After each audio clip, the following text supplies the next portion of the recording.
Di sebelah utara Yukingtian, ashlar coklat besar berdiri tegak. Batu persegi ini panjangnya 9.900 kaki, lebarnya 9.900 kaki, dan tingginya 9.900 kaki. Dari bawah ke atas, jalan keluar dipotong setiap 3 kaki. Bagian dalam seluruh ashlar benar-benar dilubangi, membentuk gua-gua yang rumit di dalam ashlar. Ini disebut kota Tianfang, dan juga merupakan salah satu markas dari Sekte Empat Roh. Di sebuah ruangan di bagian kiri atas kota Tianfang, seorang pria berpakaian sipil diikat erat oleh 4 rantai besi, dan anggota tubuhnya ditarik lurus. Hush! Sebuah cambuk putih berguncang keras di udara, dan dengan kejam mencambuk ke arah pria sipil itu. Retak! Ketika cambuk putih mengenai pria berpakaian itu, lapisan cahaya putih keperakan meledak, dan cahaya putih ini adalah cahaya kehancuran.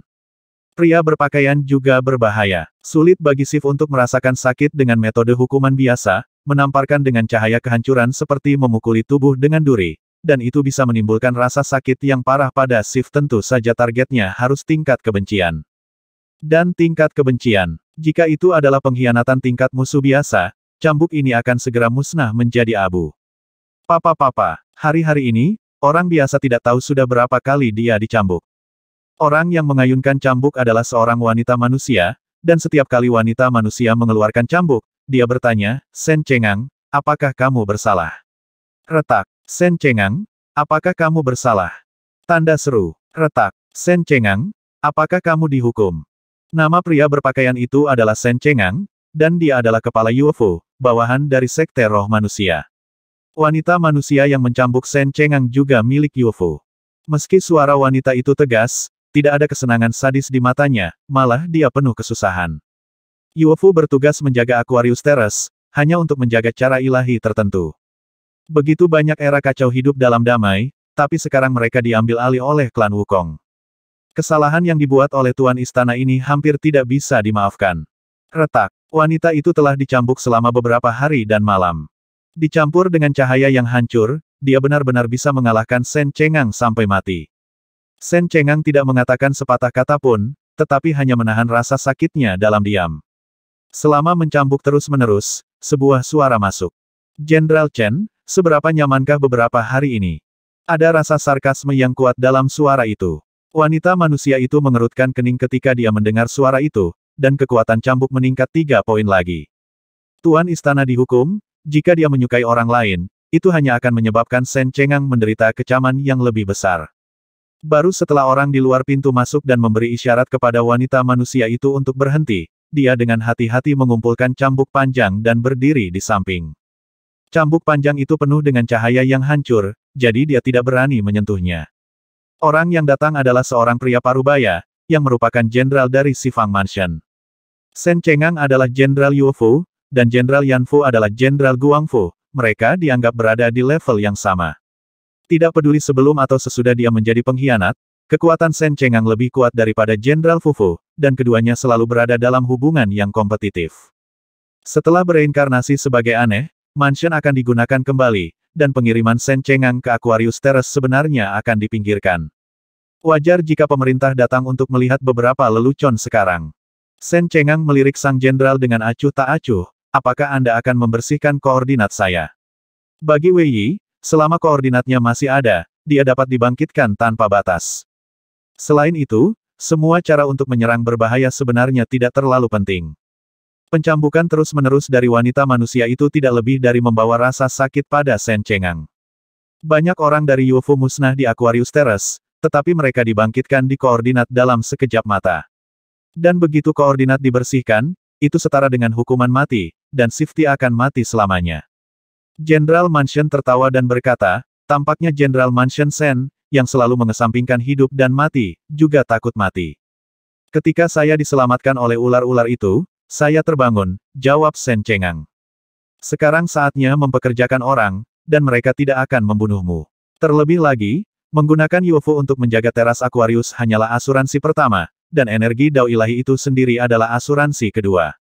Jenderal melangkah maju dan berkata, apa yang kamu lakukan? Sen Cengang menatap. Cepat dan biarkan Jenderal Sen pergi. Jenderal Sun berbalik dan berkata kepada wanita manusia itu. Wanita manusia itu tampak sangat gembira, dan bergegas maju untuk melepaskan rantai yang mengikat jenderal keluarga Sen. Setelah itu, Yan Fu mengeluarkan cermin di tangannya. Gambar di cermin sangat buram, dan hanya sebuah danau yang terlihat samar-samar, dengan beberapa perahu hitam mengapung di danau. Apa ini? Sen Cengang menjaga Aquarius Terrace sepanjang tahun, dan informasinya sangat diblokir. Perahu hitam, kekuatan yang didukung oleh burung-burung di dunia induk, kata Jenderal Mansion. Energi ilahi apa yang ada di tangan mereka? Tanya Sen Cengang. Jenderal Fufu mengangguk, ada satu orang di kapal hitam yang bisa memadukan jalan ilahi. Mereka harus buru-buru memadukan energi fusi sempurna. Sen Cengang melengkungkan bibirnya, apa salah dengan benda ini? Sempurna. Pengertian sempurna adalah batas. Untuk gerbang empat roh, energi subdunia dapat ditingkatkan atau dikurangi secara sewenang-wenang. Misalnya, pembangun dunia mendefinisikan bahwa hanya ada 1000 jenis energi di subdunia, dan untuk subdunia ini, energi dari 1000 jenis fusi adalah batasnya. Jika ada 3000 jenis, maka 3000 cara ilahi adalah batasnya. Untuk dunia yang kacau, ini sempurna. Jangan lupa, kamu dan aku juga anggota dunia yang kacau sekarang. Jangan mendefinisikannya dengan mata masa lalu, kata Sang Jenderal. Sulit bagi mereka untuk kembali ke dunia yang luas itu. Sen Cengang melirik Jenderal Mansion, jika dia menguasai energi fusi lengkap, dia mungkin memiliki kemampuan untuk mengubah struktur dunia yang kacau. Kamu sepertinya tidak khawatir sama sekali. Mengintegrasikan cara ilahi terakhir, asuransi kedua. Ini akan dimulai secara alami, dan kami akan menunggu dan melihat bagaimana perubahannya, kata Fujiang dengan agak bangga. Jenderal Mansion, Sen Cengang dan wanita manusia diam-diam mengamati gambar di cermin. Karena gambarnya terlalu buram, mereka hanya bisa melihat perahu hitam yang kabur dan permukaan danau, dan mereka tidak bisa membicarakan detail lainnya. Tapi setelah beberapa jam, kapal hitam di tengah tiba-tiba berguncang hebat. Seolah-olah raksasa telah melemparkan gunung ke danau, menciptakan gelombang besar. Lalu kapal hitam itu diselimuti oleh cahaya putih. Itu sangat kuat. Mansion General menepuk bahu Sen Cengang, menyerahkan cermin itu kepada Sen Cengang, dan segera pergi. Memegang cermin, Sen Cengang menyaksikan cahaya putih berangsur-angsur redup dan menghilang. Perahu hitam itu hancur berantakan di danau, dan pada saat yang sama, darah hitam pekat menyembur keluar. Kapal hitam ini adalah bagian dari tubuh Kapten Lama, jika terlalu rusak tidak dapat dipulihkan dengan cepat, Kapten tua yang terluka parah secara alami akan kehilangan banyak darah. Mereka curiga bahwa saya dengan sengaja melepaskan energi jalan ketuhanan kepada Master Tongtian, kata Sen Cengang. Wanita manusia di sebelahnya mengangguk, kirim cermin ini ke sini untuk memperingatkan kami di Yuefu. Ingin memberitahu kami Yuefu, bermain trik tidak ada artinya. Ada ratusan ribu danau, besar dan kecil, di prefektur Huming. Danau Tianming di tengah adalah yang terbesar, memandang ke bawah dari langit seperti permata megah yang bertatahkan di cakrawala. Ketika bola cahaya terang tiba-tiba muncul di negara bagian Huming, semua makhluk di negara bagian Huming tercengang. Mereka menatap bola cahaya di langit, sama sekali tidak tahu apa yang terjadi. Setelah beberapa napas, gelombang kejut yang mengerikan mencapai mereka. Bersamaan dengan gelombang kejut tersebut, gelombang air menyapu hingga ketinggian beberapa kilometer. Dengan Danau Tianming sebagai pusatnya, segala sesuatu dalam jarak puluhan ribu mil tersapu oleh ombak. Setelah 2 jam penuh, danau akhirnya kembali tenang. Permukaan Danau Tianming turun lebih dari 80.000 kaki, hanya menyisakan genangan air limbah di danau. Ketiga kapal hitam itu tergeletak miring di kolam limbah, permukaan lambung ditutupi dengan retakan yang saling terkait, dan darah mengalir keluar dari belat lambung dari waktu ke waktu. Diiringi dengan gemericik darah, terdengar juga rangan menyakitkan dari kapten tua itu. Selama bertahun-tahun, kapal hitam telah mengalami banyak trauma, dan bahkan beberapa kapal hitam hancur dan terbakar habis. Tapi itu terjadi ketika kapten tua sudah siap. Menghancurkan 1 atau 2 kapal hitam dengan persiapan seperti mengamputasi lengan atau kaki, yang sama sekali tidak menjadi masalah dengan basis kultivasi alam abadi Kapten Lama. Perahu hitam yang saat ini tinggal di negara bagian Huming adalah satu-satunya tubuhnya yang tersisa. Kapal hitam ini rusak parah pada saat yang sama, dan kapal hitam yang membawa dewa jahat itu bahkan lebih hancur berkeping-keping. Bagi kapten tua itu adalah trauma yang sangat serius. Ketika kapal hitam itu meledak, Sentu dan Xie Shen tetap berada di kapal hitam yang sama. Untungnya, kapten tua itu merasakan ada yang tidak beres dan langsung mengeluarkan Sentu dari kabin. Meski begitu, Sentu membanting keras di sisi kapal hitam di bawah gelombang kejut yang besar, seluruh tubuhnya tertanam di geladak, dan banyak celah robek di sekujur tubuhnya. K.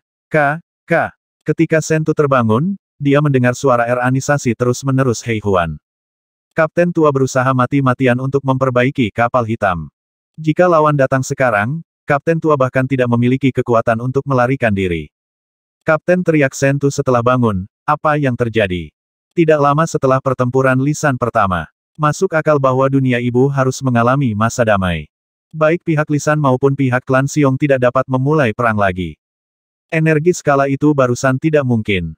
Sama seperti Sentu membuat penilaian ini, Kapten tua itu berkata, ini energi fusi Dao. Energi fusi Dao, bagaimana mungkin? Sentu tidak bisa percaya itu. Jika dewa jahat melakukan fusi Dao, dia tidak akan menggunakan terlalu banyak energi. Meskipun energi fusi Dao sangat tidak stabil dan sangat kuat, terlalu sedikit energi tidak dapat menyebabkan kerusakan sebesar itu meskipun sangat kuat. Saya melihatnya dengan mata kepala sendiri, kata Kapten tua itu dengan pasti. Dewa jahat murid Sentu sedikit gemetar. Aku tidak tahu. Ketika bola cahaya putih itu meledak, ia benar-benar melahap tubuh dewa jahat itu. Kapten tua itu tidak punya waktu untuk menyelamatkan dewa jahat itu, dan dia bahkan tidak bisa melindungi dirinya sendiri. Sentu berjuang untuk bangun, melayang di udara, dan kemudian berjalan beberapa langkah di atas danau, dan kesadaran spiritualnya menyebar dengan cepat. Area danau telah menyusut berkali-kali, dan kesadaran ilahi Sentu dapat dengan mudah menutupinya sepenuhnya. Dalam ruang lingkup penyelidikan indera spiritualnya, dia tidak dapat menemukan jejak dewa jahat sama sekali. Apakah itu menghilang, gumam Sentu? Energinya begitu kuat sehingga mungkin menguap begitu saja, kata Kapten tua itu. Dengan energi yang begitu menakutkan, tidak mudah menghancurkan seseorang. Sekarang dewa jahat tidak dapat ditemukan, kemungkinan terbesar adalah ia akan diuapkan secara langsung, tidak meninggalkan apapun. Dia tidak akan mati seperti ini. Sentu sedikit bersemangat. Kapten tua ragu-ragu sejenak dan berkata, tunggu dan lihat. Klan Wukong telah banyak berinvestasi pada dewa jahat, jika dewa jahat jatuh seperti ini, itu akan menjadi kerugian besar bagi klan Wukong. Tepat ketika Sentu terus melayang ke udara dan hendak memperluas cakupan pencariannya, dia tiba-tiba merasakan kekuatan datang dari depan. Dia secara refleks ingin menghindarinya, tetapi kekuatan itu sangat ganas, dan dalam sekejap mata, itu berubah menjadi tangan besar dan mencubitnya, lalu sesosok besar muncul di depannya. Itu adalah dewa jahat. Jahat kapal, Kapten. Kamu baik-baik saja, kata Sentu dengan heran. Bagaimana aku bisa mati seperti ini? Dewa jahat itu mencibir. Dia mengangkat Sentu dan meletakkannya di pundaknya, lalu menatap ke langit. Dewa jahat memiliki perasaan yang luar biasa di dunia ibu. Dia bisa merasakan anomali di langit di atas prefektur Huming. Ada dua lorong yang menjulang mengambang di sana, dan seseorang mengintip ke bawah melalui lorong-lorong itu. Apa yang ada di langit? Tanya Sentu. Seseorang mengawasiku, jawab dewa jahat itu. Siapa itu? Sentu mengerutkan kening. Aku tidak tahu, dewa jahat itu berkata dengan tenang, dan ada lebih dari satu, sepertinya ada dua. Dia mengulurkan tangannya ke atas. Sebuah spiral energi terbentuk di depan tinjunya. Wow, spiral energi itu seperti naga raksasa yang membubung ke langit, mengebor ke salah satu lorong, menghancurkan lorong itu berkeping-keping. Di Yukingtian, Sen Cengang menghancurkan cermin itu, dan pecahan cermin itu terciprat ke seluruh tanah. Tepat ketika Sen Cengang hendak pergi, wanita manusia itu berkata, "Hei, Tuan Mansion, lihat. Gambar di cermin sangat buram, sekarang dipecah menjadi ratusan bagian, bahkan lebih sulit untuk ditonton." Sen Cengang mengulurkan tangan dan menyentuh pecahan cermin dengan ringan, ratusan pecahan itu sepertinya memiliki jiwa, dan mereka dengan cepat disatukan untuk membentuk satu kesatuan. Ketika cermin baru saja disatukan, wanita manusia itu berkata, pria itu belum mati, dia sepertinya telah menemukan saluran pengamatan Master Ular, pria yang sangat tajam, dia ingin menghancurkan saluran itu, kata Sen Cengang. Boom. Kemudian mereka melihat dewa jahat itu meninju. Tidak ada yang terjadi setelah pukulan itu, dan gambar di cermin kabur tapi masih ada. Pukulan meleset, tanya wanita manusia itu. Sen Cengang menatap cermin dan berpikir sejenak, lalu menggelengkan kepalanya dan berkata, sepertinya dia tidak melewatkannya. Dia memecahkan bagian lain. Selain bagian pengamatan Master Ular, harus ada bagian pengamatan lain. Bagian pengamatan lainnya. Burung-burung itu, apakah kamu juga mengawasinya? Tanya wanita manusia itu. Tidak mungkin. Sen Cengang menggelengkan kepalanya lagi. Burung mengendalikan klan Wukong, dan klan Wukong mengendalikan kapal hitam. Sekarang Dewa Jahat dan kapal hitam itu utuh, lebih mudah untuk mengamati Dewa Jahat melalui kapal hitam, dan tidak perlu mundur. Tapi selain kita dan burung-burung, siapa lagi yang akan mengamatinya? Tanya wanita manusia itu dengan aneh. Apakah ada kekuatan ketiga di sisi lain? Aku belum tahu. Tepat saat Shen Cengang berbicara, tinju Dewa Jahat itu menghantam ke atas lagi. Spiral energi melonjak ke langit, akhirnya menghancurkan saluran pengamatan para master ular. Di kota Tianfang, gambar di lebih dari 20 cermin, besar dan kecil, semuanya menghilang pada saat bersamaan. Shen Cengang melihat ke cermin kosong, dan ada kegembiraan yang tak bisa dijelaskan di kedalaman pupilnya, bercampur dengan tampilan yang sedikit senang. Bawah tanah ke barat Laut Yukingtian. Di kedalaman 500 kaki, ada 6 gua besar. Diameter setiap gua sekitar 300 kaki. Lapisan luar gua ini ditutupi dengan lapisan daging yang terus menyusut, jika seluruh gua dan dagingnya dikupas, terlihat seperti jantung yang berdetak. Meski gua itu hanya setinggi 300 kaki, ruang interiornya jauh lebih besar dari itu. Setiap hati adalah dunianya sendiri. Di jantung di bagian bawah berdiri pagoda langit dan bumi Xuan Huang. Di bagian bawah pagoda Tian di Xuan Huang, ada seseorang yang memegang cermin gosip perunggu dalam keadaan linglung. Orang ini mengenakan jubah hijau, penampilan Kong Wu luar biasa, dan ada bunga mekar di antara alisnya. Wawasan yang tajam, bahkan mata Tiantong telah rusak. Kontrol orang ini atas dunia ibu telah naik ke tingkat yang lebih tinggi. Dia meraih 8 cermin perunggu trigram dan terbang, dan langsung menuju pagoda Tian di Xuan Huang bagian atas. Di tanah di bagian atas pagoda, tulisan suci yang padat terukir, dan tulisan suci ini semuanya ditulis dalam bahasa Sanskerta. Puli mengasah. Di atas pagoda, seorang lelaki tua dengan sikap sopan, bergumam dengan pikiran lurus. Setiap kali lelaki tua itu membacakan kalimat, lingkaran cahaya keemasan akan menyebar dari lelaki tua itu. Cahaya keemasan ini melewati tulisan suci itu, dan semua tulisan suci mulai berputar dengan gila-gilaan, dan suasana yang sangat khusyuk ditransmisikan, membuat aura lelaki tua itu mulia dan agung. Siapapun yang menghadapi penindasan cahaya keemasan ini mau tidak mau harus berlutut. Tetapi pemuda berjubah hijau itu mengerutkan kening setelah tersapu oleh cahaya keemasan, dan berteriak, "Orang tua, saluran yang Anda bangun dengan susah payah dihancurkan, dan Anda berbohong kepada saya lagi. Bukankah Anda mengatakan bahwa saluran itu tidak akan ditemukan?" Setelah pemuda itu selesai berbicara, dia melemparkan cermin perunggu gosip di depan lelaki tua itu. Orang tua itu terus melantunkan. Cahaya keemasan berputar di sekitar kata-kata Sanskerta. Di bawah pemandangan hikmat seperti itu, perilaku pemuda berjubah hijau tampak tidak pada tempatnya. Setelah kira-kira sebatang dupa, lelaki tua itu membuka matanya. Cahaya keemasan yang tersebar di teks Sanskerta benar-benar menghilang, dan teks Sanskerta juga berhenti berputar dan kembali ke bentuk aslinya. Mendengar bahwa lorong itu hancur, lelaki tua itu tidak memiliki ekspresi muram di wajahnya, sebaliknya dia tersenyum, seperti yang diharapkan, anak itu tidak akan mati di bawah energi terpolarisasi. Anda harus tahu bahwa energi terpolarisasi energi adalah... Pria muda berjubah hijau tiba-tiba menunjukkan ekspresi yang tak tertahankan, dan menyela pria tua itu secara langsung. Energi terpolarisasi adalah menggunakan cara ilahi untuk memaksimalkan kekuatan energi fusi. Energi semacam ini benar-benar tidak dapat dikendalikan tidak. Ada orang bodoh yang tahu bagaimana menggunakan energi terpolarisasi, tetapi paling cocok untuk membunuh orang yang disebut Dewa Jahat. Orang tua itu mengulangi kalimat ini ratusan kali selama periode ini. Pemuda berjubah hijau itu mampu melafalkannya kata demi kata. Pria tua itu tersenyum tak berdaya, dan dia tidak bermaksud kasar pada pemuda berjubah hijau. Tidak apa-apa jika kamu tidak mati, tidak apa-apa jika kamu tidak mati, semuanya berjalan sesuai rencana yang telah ditetapkan, dan kemudian dia harus menemukan cara untuk memecahkan penghalang.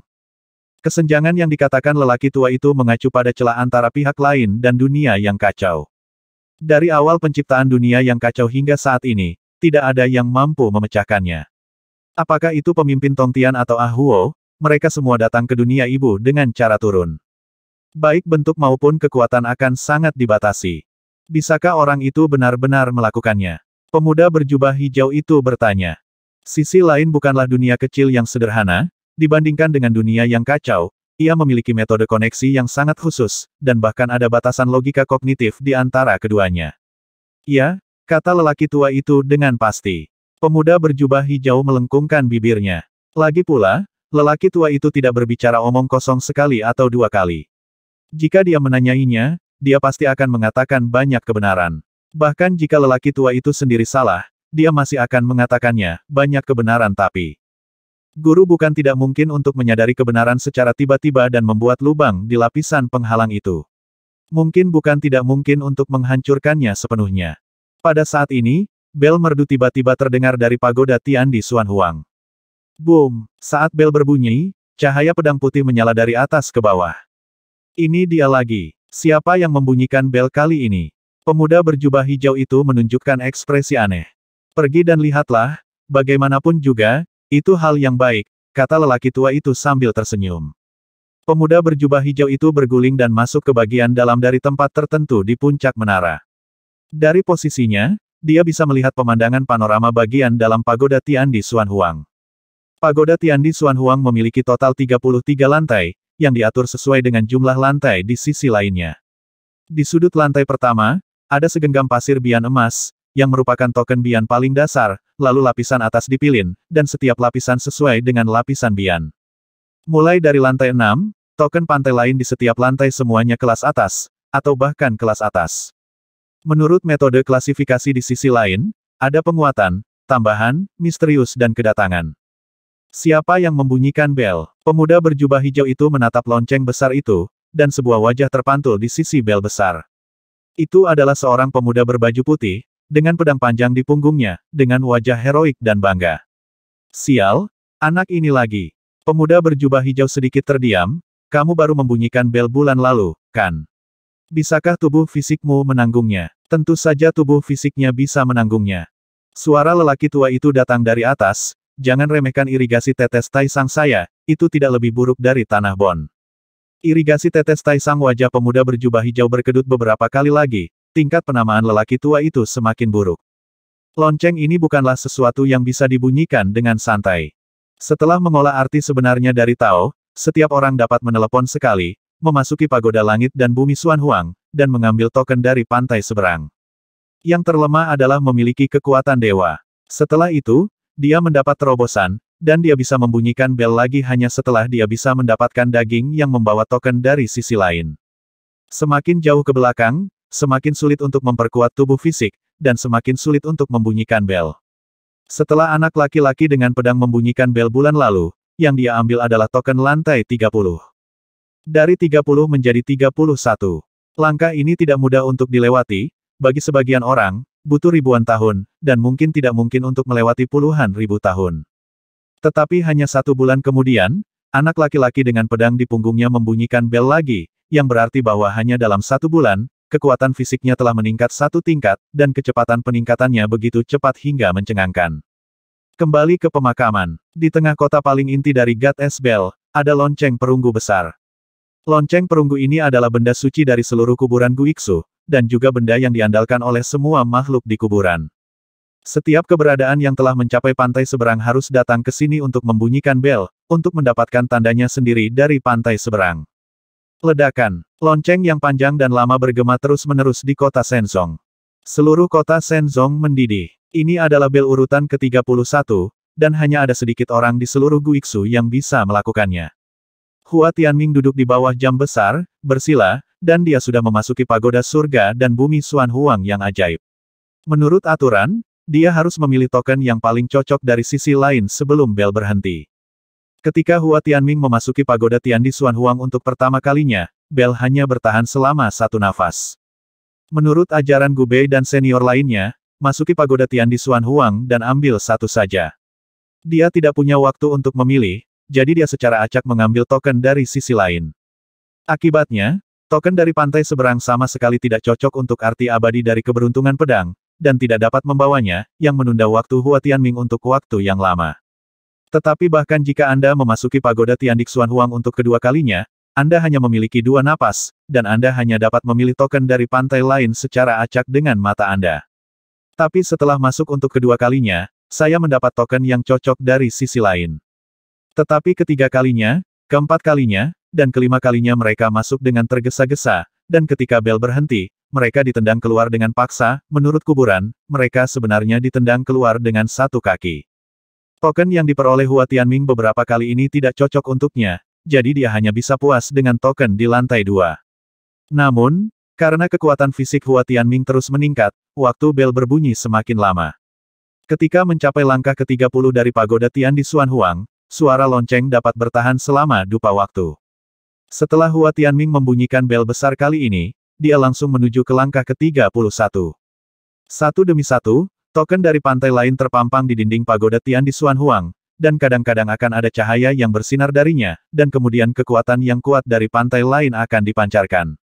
Hua Tianming menempel di dinding dan berjalan cepat di sepanjang koridor di lantai 31, matanya melirik token dari sisi lain. Tulang mati. Kebanyakan dari mereka misterius, dengan kemampuan yang tidak pasti, dan sulit untuk cocok dengan mereka. Kekuatan Lanshan. Memperkuat token pihak lain sudah cukup untuk memberi diri sendiri kekuatan yang kuat dari pihak lain, tetapi papan pendek Hua Tianming bukannya kekurangan kekuatan. Sepatu cepat, harus menjadi tanda keturunan dari pihak lain, yang dapat meningkatkan kecepatan. Di pemakaman Guiksu, ada personel khusus untuk mencatat dan menganalisis serta mengevaluasi token dari sisi lain di lantai atas pagoda Tian di Xuan Huang. Secara khusus, akan ada token baru dari sisi lain di pagoda Tian di Xuan Huang, yang membutuhkan banyak penilaian. Di anak tangga ke-31, terdapat 3 kenang-kenangan khusus dari seberang, yaitu sayap angin puyuh di sebelah kiri, pedang jihad di bagian terdalam, dan batu di sebelah kanan. Hua Tianming dengan cepat melewatkan token biasa di pantai seberang, dan memusatkan perhatiannya pada 3 token di pantai seberang ini. Batu, perkuat token dari sisi lain, tingkatkan kekuatan tubuh fisik. Pedang jihad, pedang kejantanan dan kekuatan, tapi sayangnya pedang lebar tidak cocok untukku.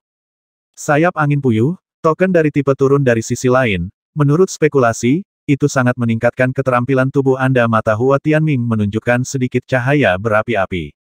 Sepasang sayap yang hampir transparan ini hampir dibuat khusus untuknya.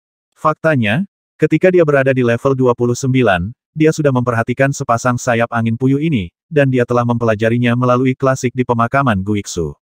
Sayap angin puyuh telah berada di level 31 untuk waktu yang cukup lama. Lagi pula, terlalu sedikit keberadaan di pemakaman Guiksu yang dapat mencapai level 31.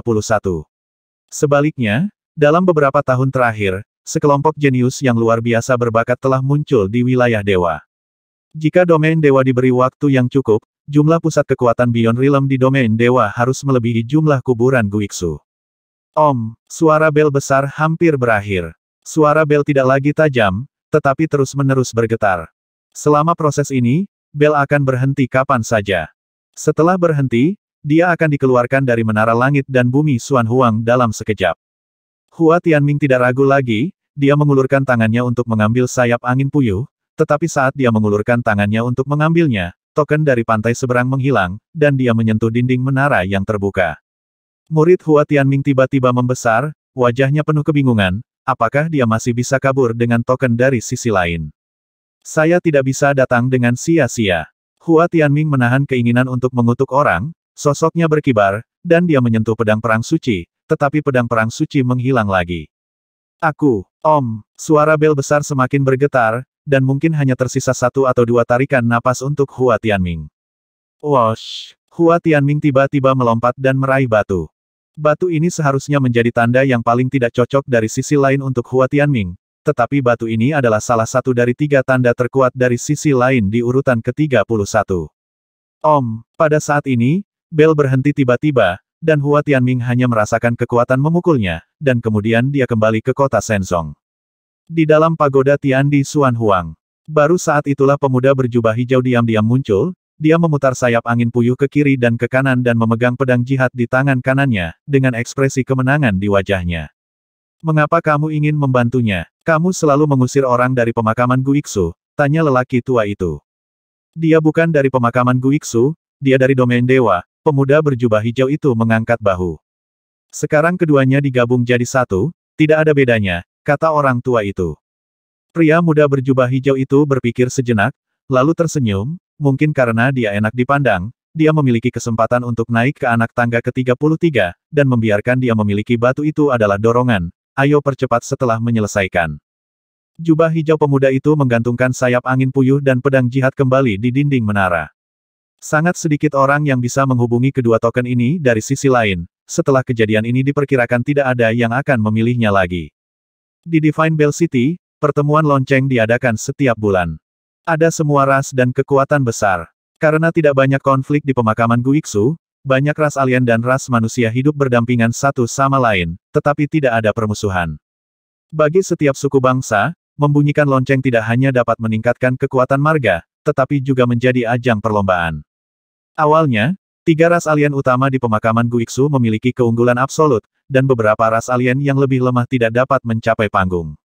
Dalam ras manusia, Gu Bei adalah satu-satunya yang mendukung situasi ini.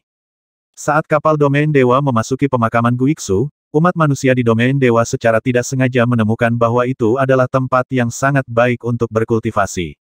Arti sebenarnya dari Tao mulai menyebar luas di alam para dewa, dan keluarga besar serta dewa sejati dari tanah leluhur yang agung semuanya mulai mempraktikkan arti sebenarnya dari Tao.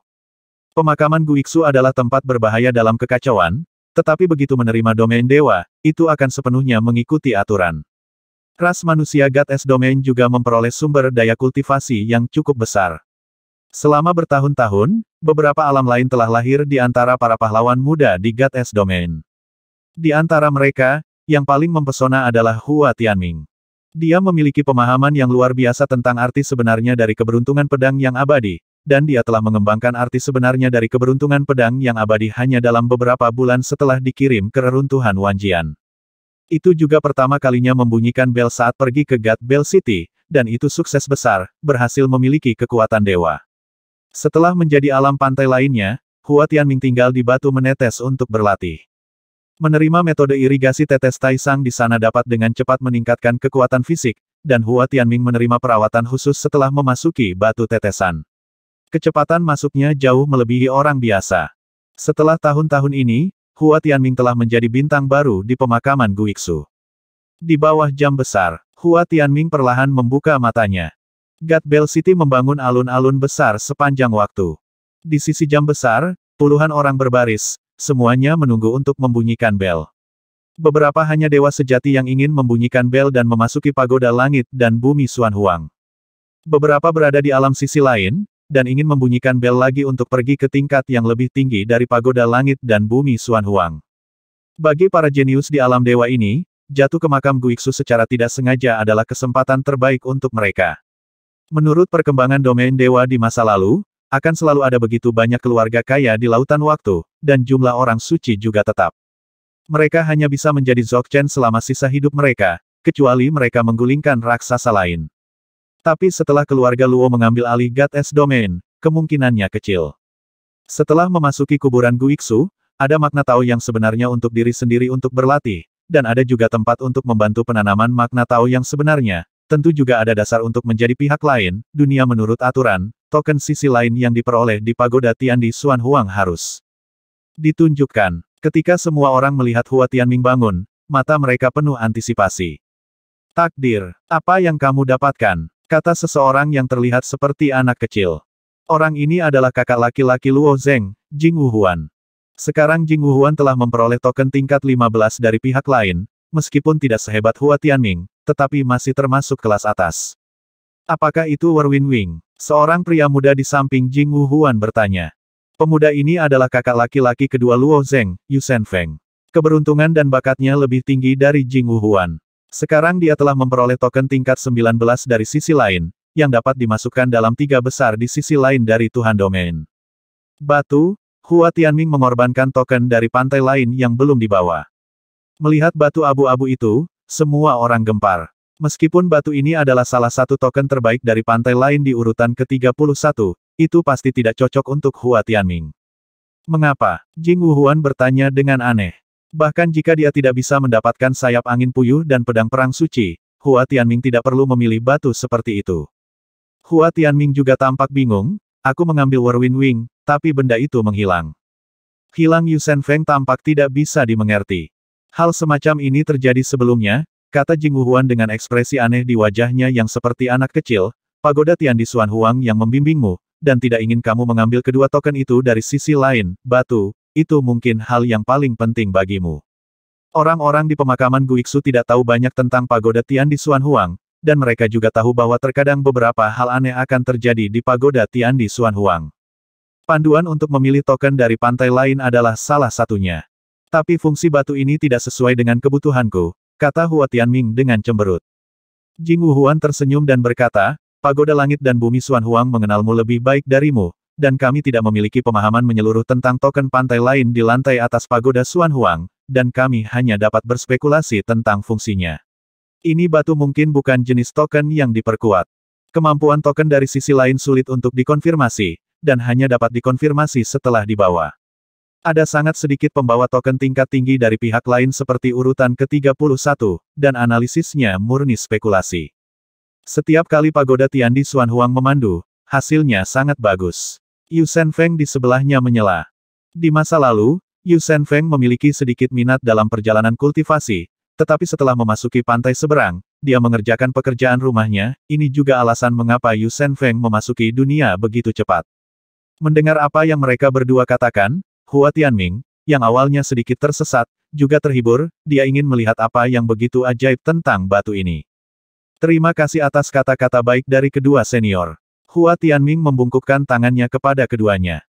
Boom! Pada saat ini, bel besar di tengah alun-alun dibunyikan lagi. Orang yang membunyikan bel besar berada di tingkat kelima alam pantai lain, dan dering bel hanya berlangsung selama selusin napas. Setelah pria itu membuka matanya, dia menunjukkan tanda dari pantai lain yang dia peroleh dan meninggalkan jam besar itu. Sekarang giliranku, Yu Shenfeng berkata dengan percaya diri, dan berjalan menuju jam besar. Senior Shenfeng penuh percaya diri, kata Hua Tianming sambil tersenyum. Jing Wuhuan menghela nafas, dia mendapat banyak manfaat dari batu yang menetes, kali ini dia berniat untuk membunyikan bel 2 kali. 2 kali berturut-turut Hua Tianming menunjukkan ekspresi keheranan. Selain kaget, mata yang lain juga dipenuhi rasa iri. Dripping Stone, benar-benar tempat ajaib untuk berkultivasi. Itu adalah gua batu besar yang tinggal. Iklim di tempat tinggal gua batu itu dingin dan lembab, dan ada ratusan gua besar dan kecil yang tersebar di dalamnya. Gua-gua ini memiliki air bersih yang menetes sepanjang tahun. Tetesan air jernih ini mengandung atmosfer yang unik, yang dapat sangat mempercepat pemahaman tentang makna Tao yang sebenarnya. Tempat ini awalnya digunakan untuk memahami makna Tao yang sebenarnya.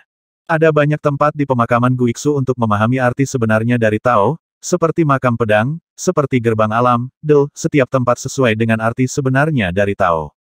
Batu tetes tidak ditargetkan, dan efeknya biasa-biasa saja, sehingga tidak populer. Mereka akan mempertimbangkan untuk memasuki batu tetesan kecuali makam pedang, gerbang alam, dan tempat lain penuh. Tidak lama setelah Senyu bergabung dengan pemakaman Guiksu, terjadi perubahan pada hunian gua batu, air bersih yang menetes dari hunian gua batu bercampur dengan tetesan air kotor. Sumber daya di pemakaman Guiksu juga tunduk pada persaingan. Sebagai kekuatan baru, sulit bagi God S Domain untuk masuk ke tempat pelatihan yang populer. Batu tetes yang relatif tidak populer telah menjadi pilihan pertama mereka. Hua Tianming, Yu Shenfeng, Jing Wuhuan, Si Xiaoqiao dan Zhokchen lainnya adalah ras manusia pertama yang memasuki batu tetesan. Ketika air keruh dituangkan ke dalam tubuh mereka, fisik mereka melonjak dalam waktu singkat. Tidak ada dunia besar hunyuan dan tanah yang dirampok tulang di pemakaman Guiksu. Masalah kekuatan fisik selalu sulit dipecahkan. Oleh karena itu, setelah Gu Bei menjadi pihak lain, sulit untuk meningkatkan kultivasinya level. Tubuh fisik tidak bisa menandingi token sisi lain yang sesuai. Alam menjadi hambatan. Perubahan pada batu yang menetes seperti itu menimbulkan sensasi di seluruh pemakaman Guiksu. Saat itu juga terjadi perkelahian di pemakaman Guiksu atas lokasi gua di Dripstone. Gu Bei mewakili sisi manusia dan telah memesan banyak posisi untuk domain dewa. Karena perubahan batu tetesan, umat manusia di domain dewa dan ras alien di kuburan telah mampu menghasilkan sekelompok orang kuat dari sisi lain dalam waktu singkat. Secara relatif, orang-orang kudus di domain dewa sangat kesepian. Meskipun para orang suci juga jenius kelas 1, mereka juga memasuki batu yang menetes untuk berlatih. Hal yang aneh adalah tidak peduli seberapa keras orang bijak mencoba, kecepatan kultivasi jauh lebih lambat daripada Zhokchen. Kecuali Gu Bei, yang paling cepat meningkatkan kultivasi mereka adalah Saint Emperor Leng Yao dari keluarga Leng dan Bibi Han Jiwi, sub bijak dari keluarga Han. Di sisi lain, Luo Xiao, Fang Xixing, Tang Lun, Jiu Sheng dan Kaisar Suci veteran lainnya tinggal di tingkat ke-7 dan ke-8 Pagoda Xuan Huang. Jika mereka ditempatkan di pantai lain yang sebenarnya, mereka termasuk dalam keberadaan yang bahkan 13 hari dunia warna tidak dapat menyeberang. Di luar pemakaman Guiksu, sebuah kapal terbang mendekat perlahan. Saat ruang di luar kuburan berputar beberapa saat, kapal terbang itu masuk ke dalamnya. Seluruh pemakaman Guiksu bukanlah satu kesatuan yang terhubung, tetapi sebuah ruang yang telah dipotong secara terpisah. Domain dewa berlabuh di pintu masuk pemakaman Guiksu, dan kapal terbang masuk dan berhenti di lantai atas domain dewa. Sebuah lorong luar angkasa dibangun dari dalam domain dewa, melintasi seluruh alam semesta dan mencapai lantai atas. Luo Xiao keluar dari lorong luar angkasa, dia datang untuk menemui kapal terbang. Beberapa orang keluar dari pintu keluar di sisi kapal terbang. Yang terakhir keluar adalah Lingsu dan saudara perempuannya Li Luosui. Lingsu telah mengolah kembali Zhou Chen setelah reinkarnasi, dan setelah dia memahami arti sebenarnya dari Tao yang sempurna, dia meluncurkan dampak di lautan makna yang sebenarnya. Tujuan terbesar dari pengaruhnya di lautan arti sebenarnya adalah untuk memasuki pantai seberang yang sebenarnya. Ketika alam dewa memasuki pemakaman Guiksu, dengan mengandalkan sumber daya yang kuat dari kuburan, orang-orang berhasil mencapai alam luar. Yang paling dirindukan Li Luosui adalah putra dan putrinya. Mungkin sangat sulit dan berbahaya untuk pergi ke dunia ibu sekarang, tetapi ada jalan pintas, yaitu berkomunikasi melalui sisi lain. Li Luosui memiliki harapan besar untuk metode ini, setelah semua, pihak lain adalah satu-satunya, tetapi ketika dia bertanya tentang pihak lain, Gu Bei mengatakan bahwa pihak lain yang dia masuki di pemakaman Guiksu berada di pagoda langit dan bumi Xuan Huang. Ada segala macam token. Adapun 33 hari yang sebenarnya di sisi lain, mereka tidak bisa pergi. Sekarang Li Luosui tertekan, karena pantai lain di pemakaman Guiksu tidak bisa pergi ke pantai lain yang sebenarnya, maka orang-orang di domain dewa seharusnya bisa, bukan? Ketika Yu Shenfeng memahami arti sebenarnya dari Dao, Li Luosui memberitahu Yu Shenfeng untuk tidak membunyikan bel, tidak memasuki pagoda Xuan Huang langit dan bumi, dan langsung memasuki lautan arti sebenarnya setelah menggabungkan arti sebenarnya dari Dao. Tapi jalan ini masih tidak berhasil. Yu Shenfeng tidak melarikan diri ke lautan makna sejati setelah mengubah makna Dao yang sebenarnya, karena dia tidak membunyikan bel dan tidak memasuki pagoda Tian di Xuan Huang, tetapi jatuh ke daerah terpencil tanpa apa-apa. Di hutan belantara, Yu Shenfeng tidak bisa bergerak atau menjelajah, dan sepertinya telah memasuki area yang salah, dan akhirnya harus mengucapkan mantra sihir untuk pergi. Setelah dia menanyakannya nanti, dia menemukan bahwa semua makhluk di pemakaman Guiksu memiliki masalah ini. Mereka tidak dapat secara langsung memindahkan arti sebenarnya dari Tao ke sisi lain, jika tidak mereka akan muncul di daerah terpencil itu. Li Luosui tidak puas, jadi dia membawa adik perempuannya Lingsu yang telah dewasa kembali, mengolah Zhou Chen dan memahami sepenuhnya arti sebenarnya dari Tao pergi ke luar makam Guiksu. Aturan pemakaman Guiksu sangat ketat, dan begitu Anda memasukinya, Anda tidak boleh keluar dengan mudah. Kali ini pengecualian untuk Li Luosui. Li Luosui membawa Lingsu ke dalam kekacauan, dan Lingsu mencoba memasuki pantai lain dalam kekacauan itu. Hasilnya persis sama dengan di pemakaman Guiksu, dia masih jatuh ke daerah terpencil, dan dia mungkin tidak bisa kembali ke sisi lain. Melihat wajah dingin Li Luosui, Luo Xiao sudah mengetahui jawabannya, masih tidak bisa pergi ke pantai seberang yang sebenarnya. Iya, Li Luosui mengangguk kecewa, matanya agak merah. Luo Xiao melangkah maju dan memeluk Li Luosui, jangan terlalu khawatir, percayalah pada kekuatan Zheng Er. Pemakaman Guiksu ini mungkin didirikan oleh kekuatan super, dan kekuatan super ini bahkan bisa langsung menghancurkan sisi lain sejauh yang saya tahu, tidak ada seorang pun di dunia ibu yang dapat melakukannya. Jika Zheng Er dan Yan Er tidak pergi, mereka dapat berlatih di pantai seberang, tapi mereka juga bisa berlatih dengan cepat. Li Luosui mengutarakan dugaannya, tapi suaranya tersendat di balik kata-kata itu. Sebagai orang dari dunia induk, dia tahu betapa menakutkannya pantai seberang yang sebenarnya, dan dia akan mati di dalamnya jika dia tidak hati-hati, sangat sulit untuk naik ke tingkat yang lebih tinggi dan mendapatkan token yang lebih kuat dari pantai seberang. Sebaliknya, pemakaman Guiksu hanyalah tempat suci untuk berkultivasi. Meski persaingan di kuburan sangat ketat, persaingan internal para kekuatan super di dunia induk juga tidak terlalu banyak. Pagoda Tian di Xuan Huang bahkan lebih tak terbayangkan. Token terkemuka dari sisi lain ditempatkan di dalamnya, dan yang baru ditambahkan sesekali. Dari surga pertama di sisi lain hingga 33 hari selanjutnya sisi lain, ada semua. Keberadaan macam apa yang bisa melakukan ini? Li Luosui selalu menganggapnya luar biasa, tetapi setiap kali dia memikirkan Luo Zheng Luo Yan, dia selalu menyesal. Meskipun pagoda Tian di Xuan Huang bagus, itu tidak bisa memberikan apapun kepada Zheng Er, kata Luo Xiao dengan lembut. Apa? Li Luosui bertanya dengan lembut. Pengalaman? Luo Xiao tersenyum. Pemakaman Guiksu adalah bentuk yang benar-benar tertutup. Orang-orang ini hanya bisa belajar satu sama lain setelah menjadi pihak lain, jadi mereka kurang pengalaman. Dibandingkan dengan alam surga yang sebenarnya, kekuatan tempurnya mungkin masih lebih lemah. Haruskah putra kita mengalami hidup dan mati? Li Luosui berkata tidak yakin, selain itu, kemampuan token di pantai lain tidak pasti, dan sangat sulit untuk mendapatkan token yang bagus. Setiap token di sini setidaknya mereka semua kelas atas, bahkan kelas tinggi, dan bahkan jika orang Jiuli berada di puncaknya, mereka tidak akan bisa mendapatkan token seperti itu dari pihak lain. Li Luosui sangat fasih sehingga Luo Xiao tidak bisa membantah.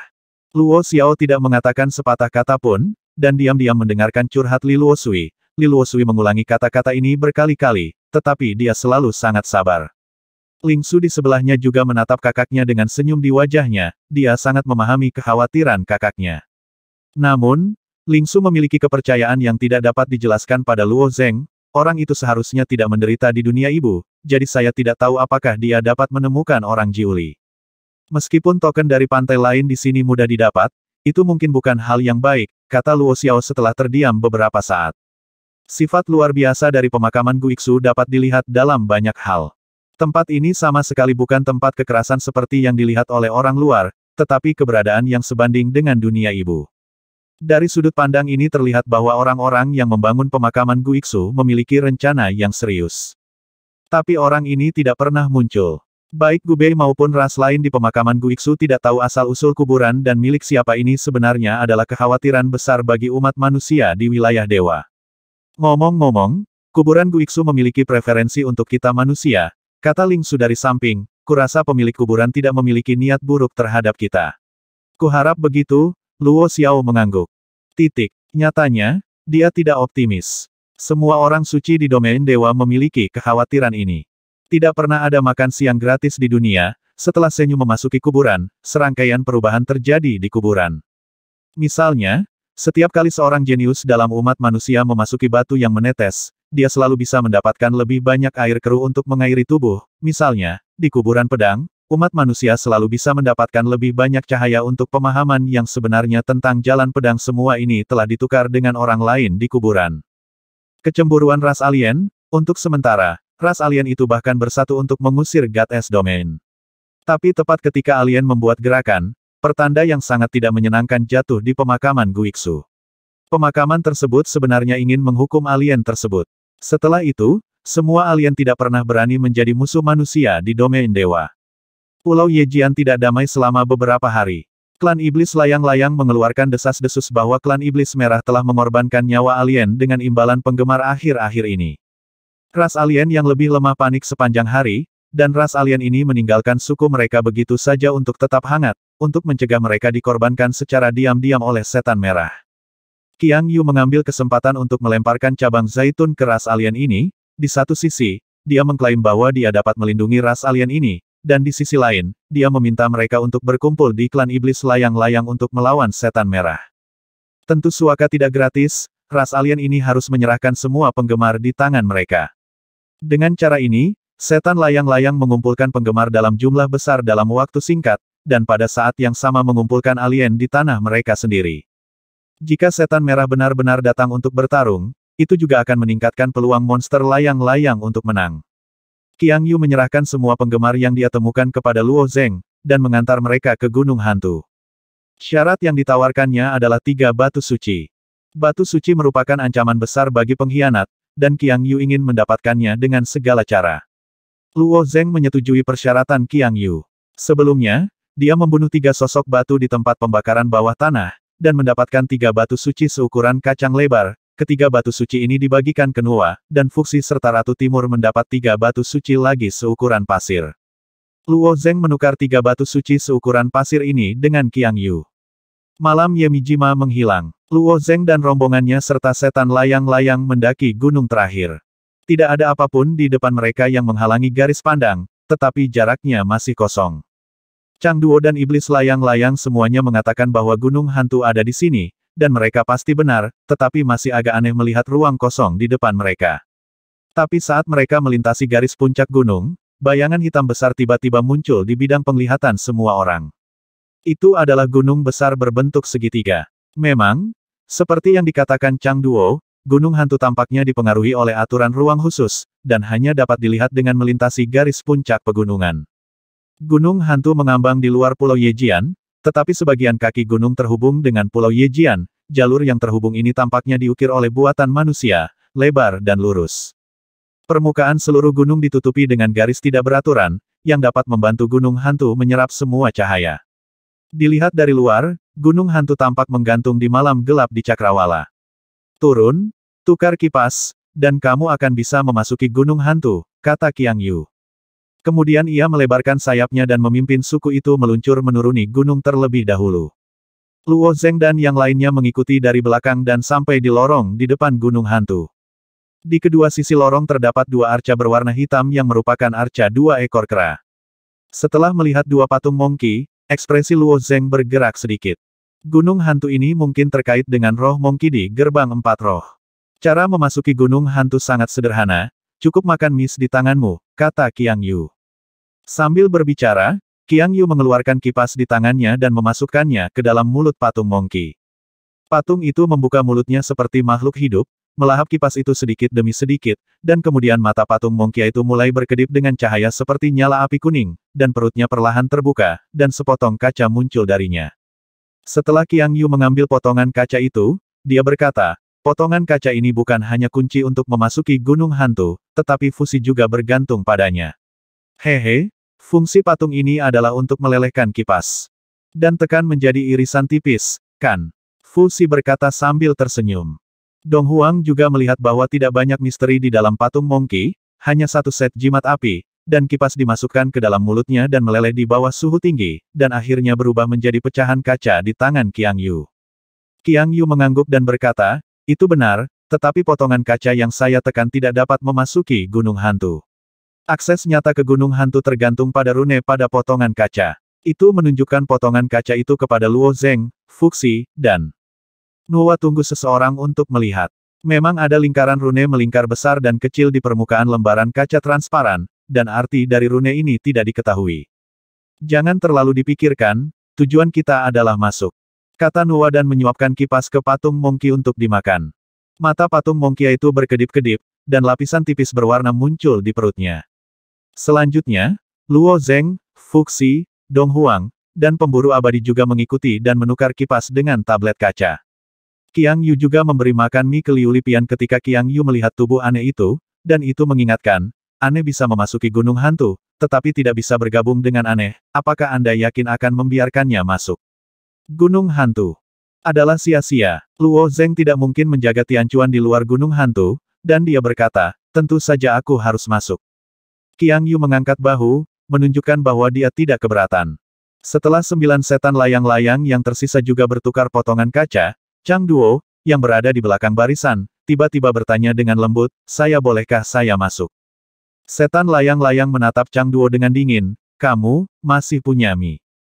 Chang Duo hanyalah anggota klan Konoha, jadi iblis layang-layang secara alami tidak memperhatikannya. Sebelumnya, Luo Zeng membutuhkan Chang Duo untuk memandu jalan, jadi Chang Duo bergabung dengan tim, tetapi Chang Duo secara alami kehilangan efeknya setelah monster layang-layang bergabung. Qiang Yu langsung meminta Chang Duo untuk pergi, dan Luo Zeng yang meminta Chang Duo untuk tetap di tim. Dalam beberapa hari terakhir, monster layang-layang mencari kesalahan di mana-mana, tetapi Chang Duo telah menyembunyikan salinannya di tangannya, dan seorang anggota suku Konoha berani melakukan trik, yang membuat monster layang-layang itu sangat tidak senang. Tepat saat Chang Duo hendak menjelaskan, iblis layang-layang itu melangkah maju dan berkata dengan dingin, serahkan mie. Suku Konoha tidak memiliki ruang untuk melawan di depan iblis layang-layang. Chang Duo memandang Luo Zeng dengan menyedihkan, dan hendak mengeluarkan penggemar yang telah dia kumpulkan. Pada saat ini, Luo Zeng berhenti dan berkata, untung Chang Duo memimpin sebelumnya, jika tidak, Anda tidak akan bertemu kami malam itu, biarkan itu ikuti kami. Dengan cara ini, Chang Duo masih memiliki rahmat untuk menyelamatkan setan layang-layang. Setan layang-layang memandang Qiang Yu, yang melambaikan tangannya dengan belak-belakan, dengarkan dia. Setan layang-layang itu menyingkir. Terima kasih banyak, Chang Duo dengan cepat mengeluarkan kipas dan segera menukarnya dengan pecahan kaca. Setelah persiapan, rombongan sampai di ujung gunung hantu, di mana terdapat tembok sehitam karbon, dengan pintu putar batu bertatahkan di tengah tembok. Hanya satu orang yang bisa masuk pada satu waktu, kamu datang satu persatu. Kata Qiang Yu sambil menempelkan potongan kaca di pintu putar batu, dan dengan suara pintu putar batu, Qiang Yu menghilang dari mata semua orang. Fuxi, Nuwa dan yang lainnya mengikuti dari belakang. Ketika Luo Zeng hendak memasuki pintu putar batu dengan potongan kaca, dia tiba-tiba merasakan aura yang tidak biasa. Dia berbalik dan melihat sekelompok orang lain muncul di puncak gunung di kejauhan. Kelompok orang itu adalah klan Iblis Merah dan klan Mi Agung. Merupakan keajaiban bahwa dua ras alien yang hebat ini telah bertempur sampai mati, dan sekarang mereka bergabung. Alasan mengapa mereka bergabung secara alami bukan untuk menyelesaikan kecurigaan mereka, tetapi datang dari tekanan eksternal yang sangat besar. Tuye membungkuk dan berkata dengan patuh pada bola mata yang melayang di bola cahaya, "Tuan Muling, ini gunung hantu." Begitu, kata Muling ringan. Yang dipedulikannya bukanlah gunung hantu, tapi pemuda di depan gerbang gunung hantu. Tatapan Muling menyapu ruang, seperti sangkar baja, dan Luo Zeng dengan kuat terpasang di tempatnya.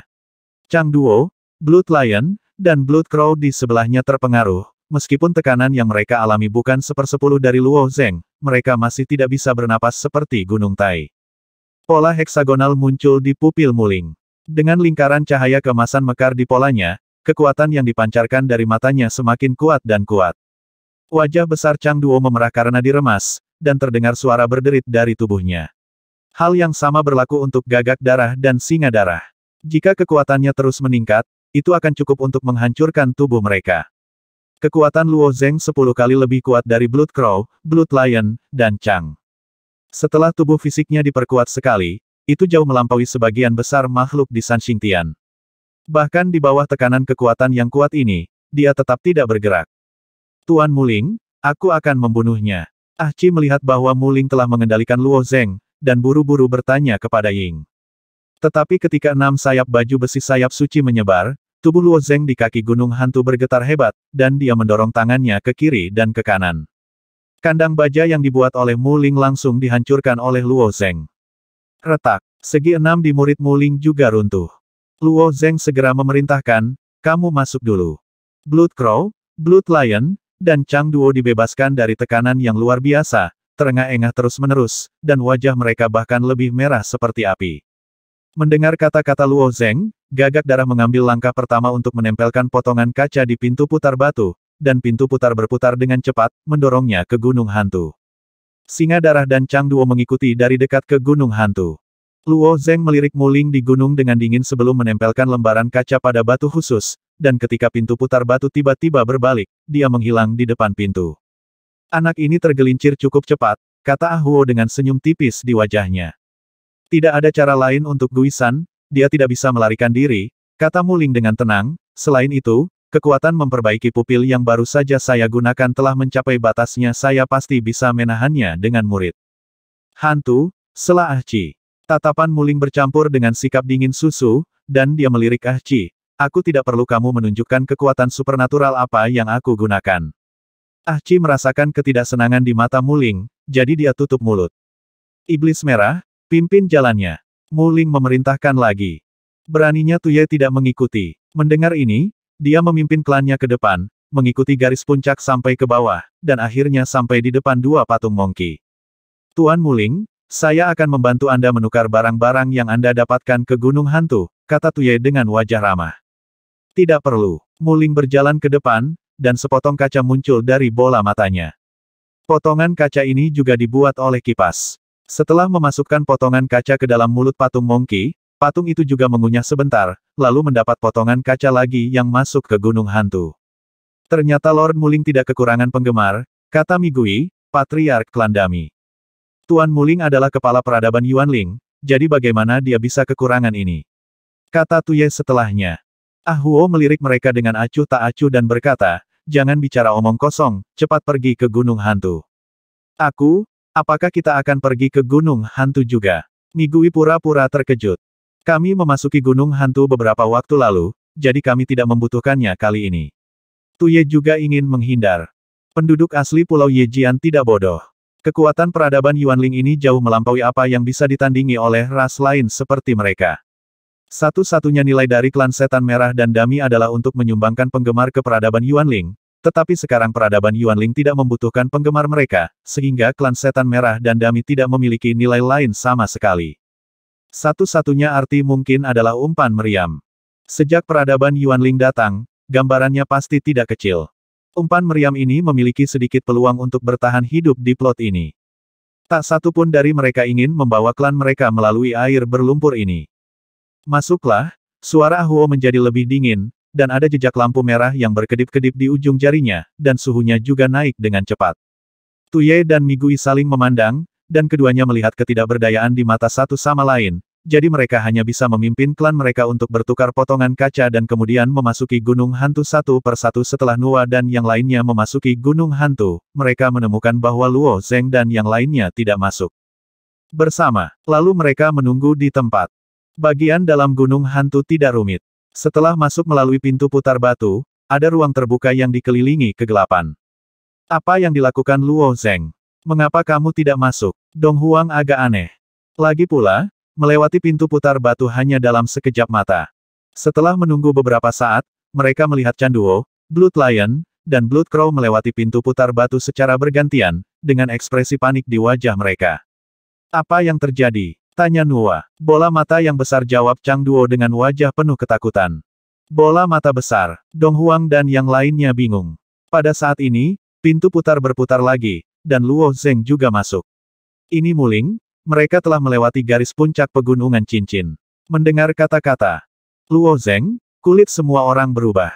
Meskipun mereka tahu bahwa peradaban Yuanling pasti akan memasuki malam untuk melihat pulau itu, mereka tidak menyangka Muling akan datang sendiri.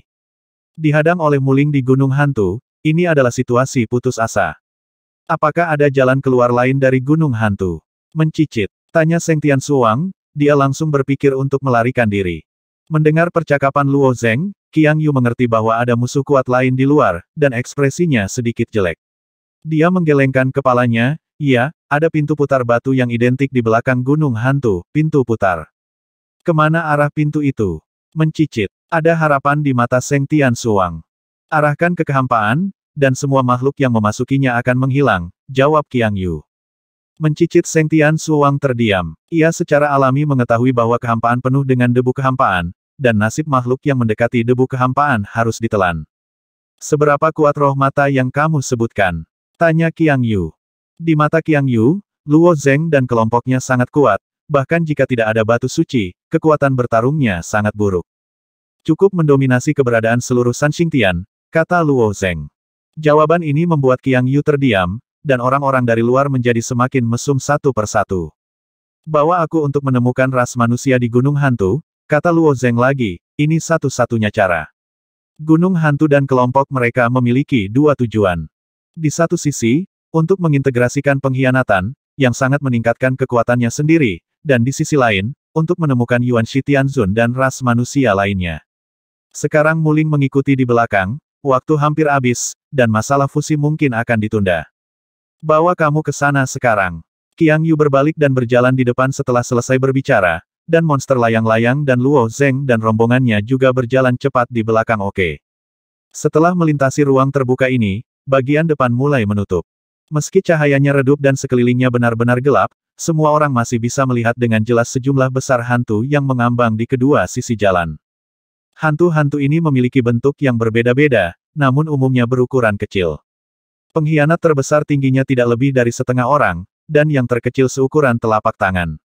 Aura berbahaya yang mereka pancarkan tidak kuat, dan mereka sendiri tidak agresif, mereka jelas merupakan spesies yang baik. Ketika Luo Zeng dan kelompoknya lewat, mereka merasakan keberadaan Nona dan mengelilingi mereka secara serempak. Seng Tianxuang, Dong Huang dan yang lainnya masih sedikit waspada, lagi pula, betapapun lemahnya pengkhianat itu, tetap saja berbahaya. Tapi setan layang-layang sudah lama terbiasa. Bahkan orang yang terbangun dan berbahaya seperti Tianchuan tidak dapat menahan godaan misteri, apalagi benih baik yang belum berkembang ini. Lebih banyak monster aneh mengelilingi mereka, hampir menghalangi mereka sepenuhnya. Usir mereka, perintah Qiang Yu.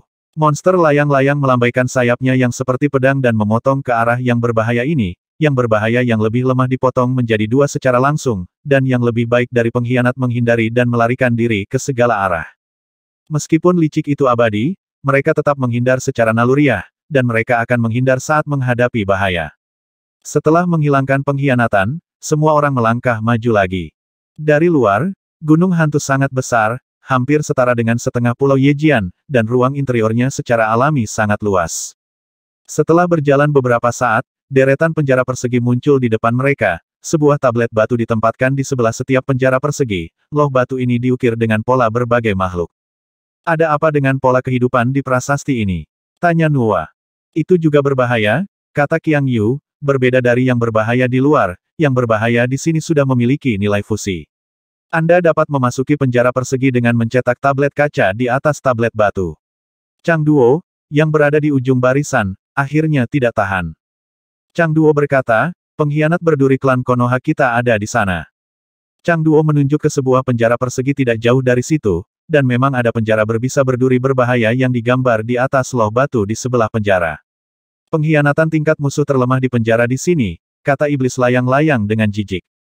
Hanya alien kelas 3 seperti klan Konoha yang akan memilih duri beracun, dan monster layang-layang pasti tidak menyukainya. Bahkan kesenjangan kekuatan antara pengkhianat tingkat musuh sangat besar, dan beberapa pengkhianat tingkat kebencian tingkat atas sebanding dengan pengkhianat tingkat kebencian. Pengkhianatan burung hantu serigala menyatu dengan monster layang-layang adalah yang terbaik di antara musuh berbahaya. Jalan masuk ada di paling kanan, kata Qiang Yu. Semua orang mengikuti Qiang Yu dan memasuki lorong paling kanan. Setelah masuk, yang dilihat semua orang adalah deretan penjara persegi lainnya, dan bagian dalam deretan penjara persegi ini juga berbahaya. Sekarang lorongnya ada di paling kiri, kata Qiang Yu lagi. Tata letak gunung hantu jelas dirancang dengan hati-hati, ada deretan penjara persegi tempat hewan berbahaya disimpan, dan jalan menuju kedalaman gunung hantu terhuyung-huyung dari kiri ke kanan. Karena peradaban Yuanling yang dipimpin oleh Mu Ling kemungkinan besar akan menyusul, kecepatan kemajuan setiap orang secara bertahap dipercepat, dan sekelompok orang berlari kencang di sepanjang jalan yang berpotongan ini. Ada sekitar 100 penjara persegi di setiap baris, dan ada 100 jenis pengkhianatan. Kami telah melewati 7 baris sepanjang jalan, dan ada 700 jenis pengkhianatan. Wajah Dong Huang penuh keterkejutan. Ada terlalu banyak hal berbahaya di gunung hantu. Tanpa diduga, Qiang Yu berkata dengan senyum tipis, total ada 600 baris, dan ada 2 jalan cabang di baris ke-300. 2 jalan cabang ini mengarah ke sana. Ada 2 area di kiri dan kanan gunung hantu. Bukankah ada puluhan ribu benda aneh di gunung hantu ini? Fuxi bertanya dengan heran. Kami telah menghitung ada 110.000 jenis musuh pada level ini, jawab Qiang Yu. Semua orang tercengang ketika mendengar nomor ini. Seng Tian Suang menoleh dan melihat Chang Duo dengan begitu banyak suku Konoha yang berbahaya, dia hanya bisa memilih yang paling berbahaya, yang sebenarnya tidak berbeda dengan sampah. Chang Duo memperhatikan tatapan Seng Tian Suang, dan hanya bisa tersenyum tak berdaya dengan kekuatan klan Konoha, dia hanya bisa memilih pengkhianat yang paling lemah. Mengapa ada begitu banyak pengkhianat? Di gunung hantu, Nuwa bingung jalan. Makhluk dalam kekacauan tidak bisa menjadi berbahaya, dan pengkhianat ini datang dari luar kekacauan dalam hidup. Mengapa ada begitu banyak pengkhianatan yang disiapkan di gunung hantu? Seseorang pasti telah menangkap lebih dari 100.000 jenis makhluk di dunia Xuan Liang dan menaruhnya dengan rapi di gunung hantu, simpul Fuxi. Dan bunuh mereka semua untuk menjadi Luo Zeng juga tidak bisa mengetahuinya. Apa alasannya? Hanya untuk melihat makhluk-makhluk di pulau itu bergabung dengan pengkhianatan di malam hari. Itu tidak logis. Mungkin tujuan menangkap makhluk-makhluk ini dari dunia misterius bukan untuk menciptakan pengkhianatan. Nuwa berhipotesis. Untuk apa itu? Qiang Yu juga bertanya. Alien Pulau Yejian juga sangat penasaran dengan gunung hantu tersebut. Namun selama bertahun-tahun, mereka tidak terlalu memikirkan alasan terbentuknya gunung hantu. Jika malapetaka yang memusnahkan segalanya terjadi di dunia misterius, untuk menghindari bencana, seseorang bersembunyi di dunia yang kacau, dan pada saat yang sama membawa makhluk dari dunia misterius, dan membangun gunung untuk menahan mereka. Akibatnya, kecelakaan menyebabkan semua makhluk mati. Jika kamu mati di sini, itu akan membentuk penampilan Guisan saat ini. Nuwa membuat serangkaian kesimpulan dalam sekejap mata. Kedengarannya masuk akal, Dong Huang mengangguk. Luo Zeng juga setuju, deduksi FWA Empress harus lebih dekat dengan kebenaran. Hal-hal aneh ini mungkin bukan niat aslinya, lagi pula, mereka awalnya adalah kehidupan baru. Meskipun rombongan mereka berjalan sangat cepat, jalan terhuyung-huyung ke kiri dan ke kanan, dan butuh lebih dari 3 jam untuk mencapai baris terakhir di dasar gunung hantu. Ada juga 100 penjara persegi di baris terakhir, Di sini Luo Zeng melihat keanehan Xuanjia dari klan Iblis Merah dan keanehan burung hantu serigala dari Yuan Yaosu. Setelah berjalan ke ujung deretan penjara ini, ada undakan yang diaspal dengan batu hitam. Anak tangganya setinggi ratusan kaki, mengarah langsung ke lantai 2 gunung hantu. Saat mereka naik ke lantai 2 gunung hantu, masih ada penjara di depan mata mereka. Namun, penjara ini dibangun lebih besar lagi, setiap pilar penjara memiliki ketebalan lengan, dan melalui celah pilar, bagaimana seseorang dapat melihat sosok pengkhianat yang sangat besar. Tingkat kebencian berbahaya. Hululu. Seekor gajah raksasa dikurung di penjara terdekat, dan gajah raksasa itu memperhatikan Luo Zeng dan kelompoknya. Hidungnya yang panjang menonjol dari celah di antara pilar dan perlahan berguling ke arah kerumunan, tampak ramah dan baik hati. Spesies yang baik tidak agresif, dan Fuxi bahkan mengulurkan tangan untuk menyentuh belalai gajah. Tapi saat Fuxi menyentuh gajah raksasa itu tiba-tiba mengeluarkan aura menjijikkan. Aura aneh yang dikeluarkan oleh spesies baik umumnya tidak kuat, bahkan bisa diabaikan, tetapi aura spesies pembunuh dan spesies yang dirasuki sangat menjijikkan. Reaksi Fuxi sangat cepat, ketika dia merasakan nafas, dia membanting ke belakang dan dengan cepat mundur beberapa meter. Luo Zeng dan rombongannya juga dengan cepat pindah dari penjara tempat gajah raksasa itu ditahan. Saat Fuxi melangkah mundur, belalai gajah raksasa itu tergulung. Bagaimanapun, itu adalah langkah yang terlambat, dan gagal melibatkan Fuxi. Hulululu, teriak gajah raksasa di dalam penjara melampiaskan amarahnya. Bukankah kamu mengatakan bahwa orang-orang pengkhianat di gunung hantu semuanya baik? Serigala darah bertanya dengan sungguh-sungguh. Gajah raksasa ini berbahaya, haruskah ada bagian dari obsesimu terhadap ras manusiamu? Qiang Yu menganalisis sambil menatap gajah raksasa di penjara.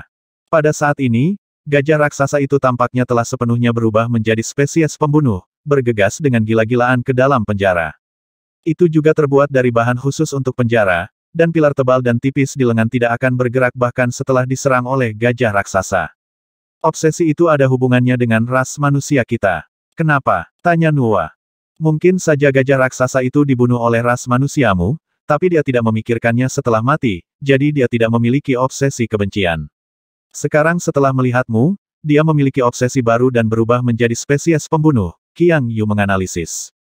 Anehkah ras manusia kita membunuh gajah raksasa? Nuwa berpikir sejenak, lalu menggelengkan kepalanya, gunung hantu seharusnya sudah ada sejak awal, ketika ras manusia kita belum ada, tapi, Nuwa melihat di Tianquan. Sebagai roh manusia, Tianquan hampir tidak ada bedanya dengan ras manusia, saya khawatir obsesi berbahaya gajah raksasa ini ditujukan pada roh manusia. Aku tidak tahu apakah ini untuk semua keluhan, atau hanya beberapa kata Fuxi dengan prihatin. Dia memasuki gunung hantu masih ingin bergabung dengan pengkhianatan yang kuat. Jika semua Sith memiliki obsesi untuk membunuh manusia, mereka akan sia-sia. Yang lain jelas juga prihatin dengan masalah ini, dan serigala darah berkata, kita bisa mengujinya, saya bukan ras manusia, izinkan saya mencoba menyentuh spesies berbahaya semacam ini. Ini caranya, Luo Zeng mengangguk. Tapi sekarang bukan waktunya. Nuwa tiba-tiba berbalik dan berkata. Luo Zeng menatap tatapan Nuwa, dan melihat bola mata kecil melayang dari pintu masuk lantai 2, sekitar 6 bola mata ini melayang setelah melihat Luo Zeng dan rombongannya. Ini benar-benar bukan waktunya. Luo Zeng berbalik sambil berbicara. Lari. Teriak singa darah. Semua orang yang hadir dan monster layang-layang mulai berlari. Tingkat kedua gunung hantu sebenarnya sangat kosong. Karena lantai pertama berada di bawah gunung hantu, areanya lebih luas dari lantai 2, tetapi lantai pertama menampung lebih dari 100.000 jenis hantu, dan ada ratusan hantu dari setiap jenis. Penahanan tingkat kedua hanya beberapa pengkhianat tingkat keluhan, dan jumlah pengkhianat tingkat hantu ini hanya beberapa ribu. Ribuan penjara besar tersebar secara merata di lantai 2, dan jalan yang dipisahkan oleh penjara secara alami memanjang ke segala arah. Desir, deru. Semua orang tahu kekuatan peradaban Yuanling, dan mereka tidak berani tinggal sedikit pun. Dalam proses bergerak maju, dia terus-menerus mengubah arah, mencoba menghilangkan bola mata ini. Tapi bola mata mungil ini tidak hanya sangat fleksibel, tapi juga sangat cepat. Mereka selalu mempertahankan level dengan Luo Zeng dan yang lainnya, dan mereka tidak bisa menyingkirkannya sama sekali. Prajurit dari klan monster layang-layang, telan bola mata itu. Perintah Qiang Yu. Menurut Luo Zeng, peradaban Yuanling ini telah menarik klan setan merah dan klan Mi besar, klan monster layang-layang mereka secara alami adalah belalang di atas tali dengan orang-orang ini, dan monster layang-layang harus melakukan yang terbaik. Keenam setan layang-layang itu patuh, mengubah keadaan asli mereka menutup sayap dan bergegas, tetapi melebarkan sayapnya dengan keras, dan melambai ke arah yang berlawanan. Kecepatan beberapa setan layang-layang turun dengan cepat, dan mereka semakin dekat ke bola mata dalam sekejap, sebuah mata. Setelah setan layang-layang ini mendekati bola mata, mereka mengulurkan paruh untuk mematuk bola mata, dan memasukkannya ke dalam mulut. Selesai. Skueak. Seng Tianxuang prihatin dengan gerakan di belakangnya. Bola mata yang menyelidik ini seharusnya tidak sulit untuk ditangani. Saat Qiang Yu berbicara, monster layang-layang yang menelan bola mata mereka memutar leher mereka dengan keras, dan seluruh tubuh burung itu berubah menjadi bentuk yang aneh. Puff engah-engah. Panah berdarah ditembakkan dari puncak monster layang-layang ini, dan bola mata kecil itu benar-benar mengebor. Melihat pemandangan ini, mata Qiang Yu hampir menangis. 9 monster layang-layang yang dia pilih secara pribadi semuanya adalah elit klan, dan mereka mati dengan mudah. Melihat kekuatan bola mata kecil ini, Fuxi dan yang lainnya juga memiliki wajah yang sangat muram. Bukan hal yang baik untuk dipandangi oleh mata, tetapi tidak mudah untuk menyingkirkan bola mata kecil ini. Luo Zeng melihat bola matanya bergerak secara horizontal, mengikuti orang terakhir dalam tim, dan dia memiliki kilasan inspirasi di benaknya, dan tiba-tiba berkata, semuanya berhenti dulu. Berhenti. Kenapa? Dong Huang bingung. Dengarkan aku. Luo Zeng berkata dengan nada yang tidak perlu dipertanyakan lagi. Meskipun semua orang aneh, mereka tetap berhenti sesuai dengan permintaan Luo Zeng. Keenam bola mata kecil juga digantung tidak jauh, menatap semua orang tanpa bergerak. Bola mata ini bertindak sesuai perintah Muling. Jika kamu Muling, apa yang akan kamu lakukan setelah melepaskan bola mata ini? Luo Zeng bertanya pada Nuwa. Temukan target, ikuti target, dan lewati kembali apa yang dilihat bola mata, jawab Nuwa. Iya, Luo Zeng mengangguk, masalahnya adalah bola mata seharusnya tidak dapat mengirimkan gambar yang dilihatnya ke roh mata, ia hanya dapat melihat kalung bertatahkan 10 taring. Menyebutkan ini, semua orang segera bereaksi. Di Pulau Yejian, kesadaran tidak dapat digunakan, dan bola mata kecil ini tidak dapat dikendalikan dari jarak jauh, dan hanya dapat menjalankan perintah mata secara mekanis. Jadi, bola mata kecil ini seharusnya bisa dibujuk. Fuxi bertanya. Kamu bisa mencobanya. Serigala darah berjalan menuju ujung barisan dan mengambil beberapa langkah ke arah yang berlawanan. Bola mata kecil ini benar-benar fokus pada serigala darah, dan serigala darah pengikut mundur agak jauh. Melihat ini, serigala darah tidak ragu lagi, dan mengulurkan tangannya untuk mengorbankan tas binatang buas, dan mengeluarkan Kuai Niu besar darinya. Kuai Niu masih tidur, serigala darah mengulurkan tangannya dan menamparkan pantat Kuai Niu mengeluarkan mo dan lari. Desir, deru. Mata kecil itu juga mengikuti Kuai Niu dan dengan cepat menjauh dari mereka. Sepertinya tidak bisa menggunakan indera ilahi memiliki kelebihan dan kekurangan, Seng Tianxuang menghela nafas lega. Segera, kerumunan tidak berhenti lagi, dan terus mendekati lantai 2 Gunung Hantu. Lantai pertama Gunung Hantu. Pola melingkar 10 taring terus-menerus muncul di bola mata Muling. Dengan munculnya pola cincin berulang kali, ia juga merasakan rasa sakit yang parah akibat pola gigi serigala. Masalahnya, tidak hanya 6 bola mata kecil yang dikeluarkan Muling, tapi ratusan.